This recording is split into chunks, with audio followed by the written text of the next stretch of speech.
So storing your microgreens. So I've harvested 4 of the varieties there.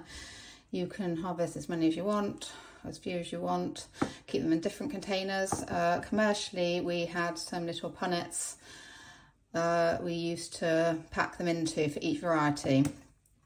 We did make mixes up, certain specific mixes up, so for farm shops and whatnot. But this is the best way to do it, is literally have them, because they're dry from not having the water, you've done it in the morning, and just put them in a container like this if you want to store them, and then obviously just putting a lid on top and putting them into the fridge.